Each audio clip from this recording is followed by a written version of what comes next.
Sveiki visi, su jumis ne kas kitas, bet Lietuvos ūkininkas.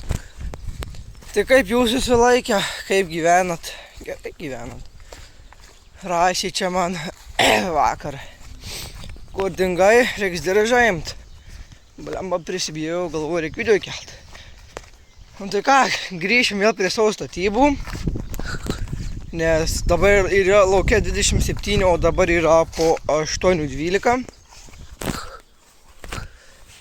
Normaliai, Liepos 4 šiandien. Tai jo. Normaliai, to 31 rado šilumos, dar geriau. Tai jo, buvom biškį su broliu išėję pažvejot į pleisą namą ir tokį dalyką radau. Atsiminat, kaip rodžiau, kad tyrinėjo pleisą dvarą, tai tokį dalyką pasiėmiau. Darysim esam kotą, tipo tą, suprantat. Blet, kotą, kaip čia nuskambėjo. Supratot. Ir mes jį pakabysim ant sienos kažkur. Dar pasiėmiau numerius, šitus jau matėt, bet tokie panašus yra čia, VTTN91. Tai, ūkininkė, kur tau ketratis dingo? Matot? Tuščia, ketratį pardaviau.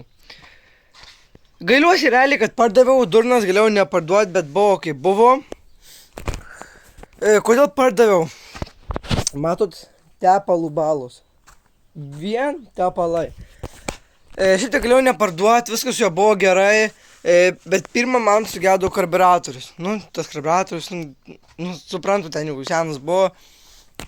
Bet kiek rašė, jie negenda tie karburatoriai, tiesiog tai reikia išpūs, bet aš kedurnas įsiardžiau ir yra plūdė, kur apačio karburatoriaus, kur įteka ten tas benzinas, kur prisipildo. Nedyčia plūdę sulaužiau, neįsivaizduoju kaip.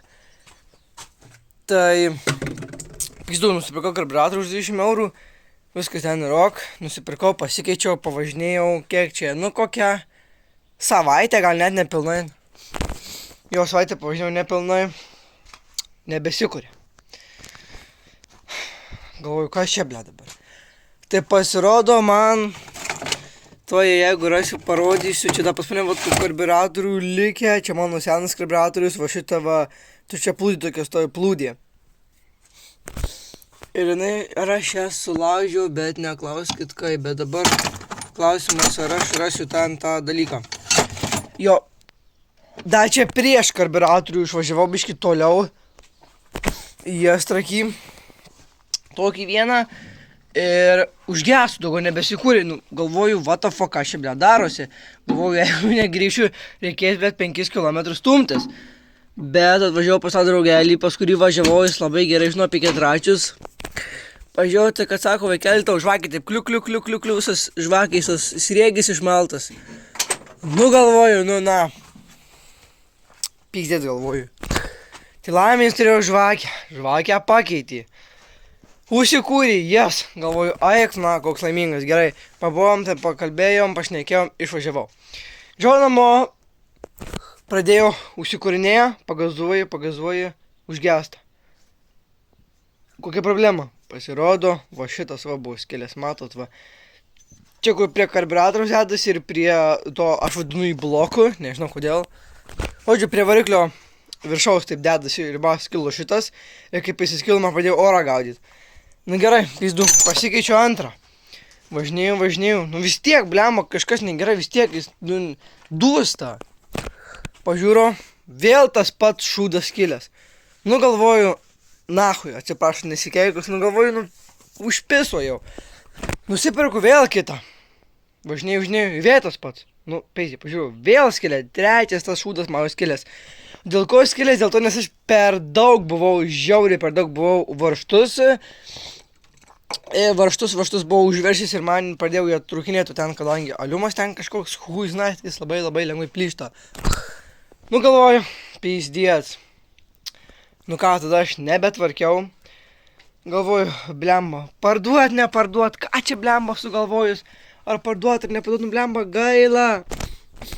Tai, blemba, galvoju, šiaip tai gaila, kad pardaviau, nes aš būčiau jo nepardavęs. Būčiau su tokiais ir toliau važinėjęs, bet ne, va čia man užpykau šančio ir galvoju, blet, parduosiu. Tai jo, aš susirašiau su žmogumi iš Marijampolės ir teko parduoti. Už kiek pardaviau? Spėkit kainą.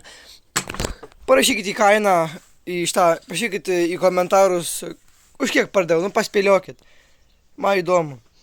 Tai paspėliokit, kiek daugiausiai gavau už tą keturratį, bet jis buvo, skaitykit, naujas, variklis buvo naujas ir tiek.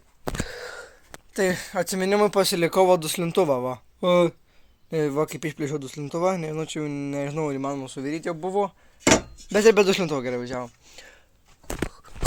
Tai va, trumpas šitoks video, grįšim prie darbų greitai, nes dabar irgi neturiu laiko, nes dirbu vasarą, dirbu per visus darbus, per kokius 4-3 darbus dirbu, neturiu laiko filmuoti video. Tai va, ką dar galiu pasakyti, kad kregždžiai čia pas mane blemba lizdą susisukė. Man labai tai nepatinka, blemba važyčiau, va. Važyčiau. Tai jau, bet dabar greituoju metu video nekelsiu. Kodėl, kas darosi? Nes Liepos, dabar video bus arba Liepos 17, arba Liepos 16, kažkas tokio. Bet tai kodėl, kas darosi? Va todėl, nes laukia naujas projektas. Ar vėl kažką pirksit? Taip, pirksiu. Nespoilysiu ką, bet galiu pasakyti, kad bus galingas, greitas ir naujas. Tai jeigu norit žinot kas, tai būtinai paspėliokit, parašykite komentarus, paspėliokit, ką aš čia pirksiu. Ir jis kainavo 400 eurų, jo dabar čia nėra, bet atveš. Tai paspėliokit, parašykite komentarus, man bus įdomu. Sakau, galingas, greitas, naujas, brangus. Nesakysiu kas, neišduosiu, tai bus video. Video bus čia kaip nulupta. Tikrai kelsiu video ir ne vieną, o kaip dar sakiau, kad įmesiu kitą šitą video, kaip su trečiu žiūriu, taip ir neįmečiau, pamiršau. Bet turiu tą video, tai gal šitam video ir įmesiu, bet nežinau. Tik tokia galit pažiūrėti, įsikėlęs daug video, kaip mano keturratis važiuoja, būtinai pažiūrėkit mano tiktokas, traktoristas, 8, kažkiek ten man atrodo, žodžiu. Įsivesit traktoristas ir išmes, tai pamatysit mane.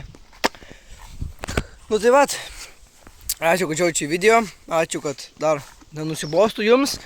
Labai dėkingas tiems, kurie rašo labai perfekt komentarus.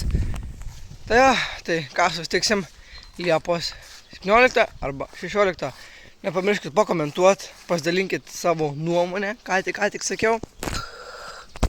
Ir su šitą gražią vasarą išeinu, nežinau žodžiu. Tai palaikykit, pasubscribykit ir laukit kito video. Čiau šaikelė.